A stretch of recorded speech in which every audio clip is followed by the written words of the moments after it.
तो हाँ दोस्तों नमस्कार, क्या हाल चाल है आप सबका। उम्मीद करता हूँ कि अच्छे होंगे। तो आज फिर से हम आप सबके बीच में एक बहुत ही जबरदस्त टॉपिक लेकर आए हैं। आपने इससे पहले कई सारे टॉपिक जो हमने आपको पढ़ाए, चाहे असहयोग आंदोलन हो, चाहे फिर वो आप सबके बीच में हमने पढ़ा है खिलाफत आंदोलन पढ़ाया है, या फिर चौरी चौरा कांड हमने पढ़ाया है। ये सब आपको बड़े ही अच्छे तरीके से उम्मीद करता हूँ कि समझ में आया होगा। और उसी के अनुसार आज फिर से उसके आगे का एक टॉपिक हम लोग देखते हैं जिसका नाम है नेहरू रिपोर्ट। तो नेहरू रिपोर्ट में हम सबसे पहले समझते हैं कि आखिर में नेहरू रिपोर्ट क्यों आया और आने का कारण क्या था। तो ये आने का कारण ये था कि जो इससे पहले हमने आपको पढ़ाया था साइमन कमीशन। जब साइमन कमीशन बुलाया था किसने, लॉर्ड इरविन ने साइमन कमीशन को बुलाया। सब के सब अंग्रेज सदस्य होने के कारण, कितने सदस्य थे कल हमने बताया था 7, सब ने इसका विरोध किया। सभी भारतीयों ने इसका विरोध किया। पूरे भारत में विरोध हुआ, चाहे वो लाहौर रहा हो, दिल्ली रहा हो, इलाहाबाद रहा हो, कलकत्ता रहा हो, मद्रास रहा हो, मुंबई रहा हो, हर जगह विरोध हुआ। और हर जगह विरोध होने के बाद साइमन कमीशन गो बैक लोग नारे लगाए और साइमन कमीशन इरविन ने कैंसिल कर दिया। सर्वे नहीं हो पाया जो सर्वे करने आया था। तो लॉर्ड इरविन ने कहा कि ठीक है, आप लोग साइमन कमीशन नहीं चाहते, कोई बात नहीं, जाओ और आप खुद संविधान बनाओ। अगर आप खुद संविधान बना लेते हो कि जिस संविधान से आपके सभी भारतीय खुश हो, तो बिल्कुल आप संविधान बना सकते हो, उसे हम स्वीकार कर लेंगे। तो अब क्या हुआ कि सभी जो दल थे, भारत में बहुत सारे दल थे, हमने आपको बताया था, चाहे वो SC ST के दल रहे हों, चाहे वो मुस्लिम लीग रही हो, चाहे वो कांग्रेस की पार्टी रही हो, ये मतलब सभी दल थे, चाहे हिंदू महासभा रहा हो, इस प्रकार के कई दल थे। तो सभी दल को इकट्ठा बुलाया गया जिसका नाम सर्वदल कल हमने आपको बताया था। तो इन सब के अनुसार जब ये तय हुआ कि जो है कौन रिपोर्ट तैयार करेगा, अध्यक्ष बनाया गया किसको, मोतीलाल नेहरू जी को। और इसकी कई बैठक हुई और उस बैठक में कई सारे सदस्य भी थे, जैसे आप देख सकते हैं इनके सहयोगी में तेज बहादुर, अली इमाम, सुभाष चंद्र बोस, MS अडे, सरदार सिंह मंगरू, शोएब GS प्रधान। तो ऐसे सारे लोग थे इनके सहयोग में जिन्होंने नेहरू रिपोर्ट बनाने में उनकी मदद की। किसकी, मोतीलाल नेहरू की। अब मोतीलाल नेहरू ने जब रिपोर्ट तैयार की तो उसमें जो मुख्य भाग उन्होंने उसमें जोड़ा वो भाग थे कुछ चंद भाग जो हम आपको बता रहे हैं। सबसे पहले उन्होंने मांग की डोमिनियन स्टेट की। उसके बाद उन्होंने मांग किया कि सभी को वोट देने का अधिकार हो जो 21 साल से ऊपर हो, सभी भारतीयों को वोट देने का अधिकार मिलना चाहिए।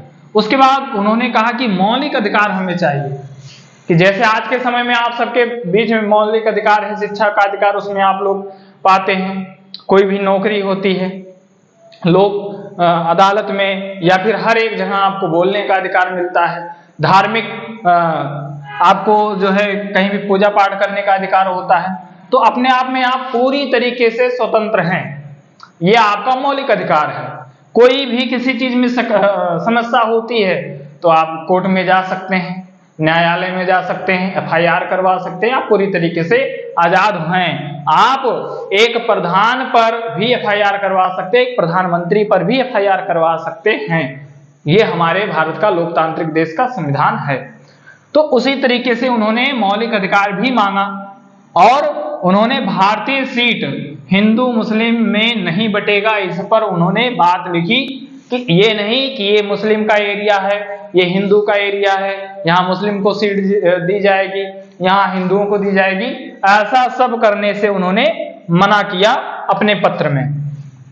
इन्होंने ये भी कहा कि मुख्य पावर जो होगा वो किसके पास होगा, केंद्र के पास होगा।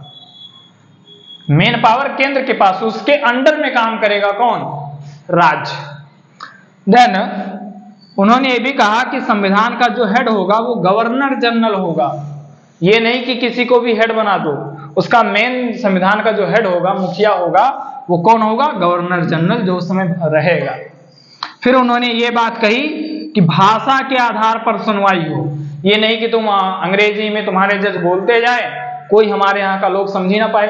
अब तमिलनाडु में मान लीजिए गए तो वहाँ के लोग कौन सी भाषा समझते हैं? तमिल की भाषा समझते हैं, बंगाल वाले बंगाली, पंजाब वाले पंजाबी, यूपी वाले उर्दू भाषा समझते हैं, कुछ हिंदी समझते हैं। और आप मुंबई महाराष्ट्र में चले जाइए तो वहां पर कौन सी भाषा समझते हैं? मराठी। तो इसीलिए कहा कि भाषा के आधार पर क्या होनी चाहिए? सुनवाई होनी चाहिए। चाहे इससे क्या होगा कि हर किसी को भाषा क्या जज बोल रहा है, वकील क्या बोल रहा है, ये सब आसानी से समझ में आ जाएगा कि उनके लिए क्या न्याय हो रहा है। नहीं पता चलता, न्याय भी हो जाता है और हमें पता ही नहीं चलता कि हमारे पक्ष में कौन बोला, कौन नहीं बोला, क्या बोला गया और क्या नहीं बोला गया। सुप्रीम कोर्ट होना चाहिए, ये भी उसमें उन्होंने नोट किया। भारत में भाषा भारतीय होनी चाहिए, ना कि कोई अंग्रेजी। मतलब तुम भले अंग्रेज के हो, लेकिन जो यहाँ भाषा चलेगी किसी कार्यालय में, अदालत में, हर एक जगह भाषा कौन सी होगी? जो भारतीय भाषा है वो, ना कि कोई विदेशी भाषा। उसके बाद कहा गया कि भारतीयों को बराबर का अधिकार मिलना चाहिए, ये भी बात उसमें नोट की गई। तो इस तरीके से सारा सब कुछ, मतलब ये पत्र लेकर गए किसके पास? लॉर्ड इरविन के पास। लॉर्ड इरविन के पास लेकर गए तो इसने उसे क्या किया? कैंसिल कर दिया। तो ये तो कैंसिल किया ही, ये तो इसका मतलब इन्होंने उसको कैंसिल कर दिया, कहा हम इसे नहीं मानेंगे। ना मानने का रीजन क्या था?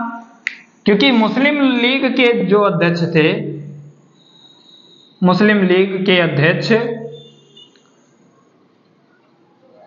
वो कौन थे? मोहम्मद अली जिन्ना। इन्होंने इसका विरोध किया, कहा कि ये हमारे लायक नहीं है। जबकि लॉर्ड इरविन ने क्या कहा था? इन्होंने कहा था कि ऐसा बनाओ जिसमें सब खुश हों। अब कुछ लोग जब इसमें खुश नहीं हैं तो इन्होंने उसको पास नहीं किया, इसको बोला कि ये मान्य नहीं होगा।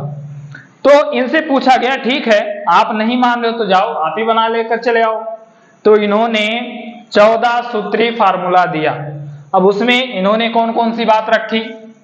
इन्होंने उसमें बात रखी कि 1/3 केंद्र में हमारा हिस्सा होना चाहिए, जबकि उतनी जनसंख्या नहीं थी, उतनी जनसंख्या नहीं थी। और जब कभी भी कोई भी केंद्र में सीट बढ़ता तो जनसंख्या के आधार पर, तो उतनी जनसंख्या ना होने के बाद भी कह रहे थे हमें 1/3 का हिस्सा कहाँ चाहिए? केंद्र में चाहिए। और उसके बाद में केंद्र में तो इस तरीके से मांग की, बाकी जो पंजाब था वहां पर इन्होंने कहा, जो पंजाब इस समय अब पाक में है, पाकिस्तान में, वहां पर इन्होंने कहा कि हमें जनसंख्या के आधार पर सीट चाहिए। किस आधार पर? जनसंख्या के आधार पर। और इन्होंने अगली बात कही, ये दो बात इस तरीके से इन्होंने कही। अगली बात इन्होंने कही कि जो पावर होगा वो केंद्र के पास नहीं, वो राज्य के पास होना चाहिए। केंद्र के पास नहीं, किसके पास होना चाहिए? राज्य के पास होना चाहिए। ये अपनी कुछ मांगों को लेकर और पहुंचे। तो इस पर विरोध कर दिया किसने? कांग्रेस ने। और जब कांग्रेस ने विरोध किया तो इनका भी जो 14 सूत्री लेटर था, पत्र था, उसको भी इरविन ने क्या किया? कैंसिल कर दिया। और इस तरीके से नेहरू का रिपोर्ट और मोहम्मद अली जिन्ना का जो पत्र था, दोनों कैंसिल कर दिया गया। और इसके बाद में हमने आपको बताया था कल ही कि इसके बाद में क्या हुआ? पूर्ण स्वराज की मांग की गई। पूर्ण स्वराज की मांग किसके द्वारा की गई थी? पंडित जवाहरलाल नेहरू के द्वारा। कब की गई थी? तो ये किया गया था 1930 में, दिसंबर 1930 लाहौर अधिवेशन। तो इन चीजों को आप समझ गए होंगे कि आखिर में नेहरू रिपोर्ट क्या है और 14 सूत्री रिपोर्ट क्या है। ये सारी बातें आपको उम्मीद करता हूं कि समझ में आ गई होंगी। इसके बाद हम पढ़ेंगे सविनय अवज्ञा आंदोलन। तो इसे आप पूरी तरीके से नोट डाउन कर लीजिएगा, एक एक चीज आपको नोट कर लेना है, क्योंकि एग्जाम में बीच बीच में से पूछ लेता है कि इसमें आखिर में क्या था। तो सारी चीजों को बढ़िया से समझते हुए चलेंगे, एक एक टॉपिक को, एक एक चीजों को। यदि आपको अच्छा लगा हो ये वीडियो तो लाइक शेयर करना ना भूलें, और यहां तक साथ बने रहने के लिए धन्यवाद। So thank you, all the best.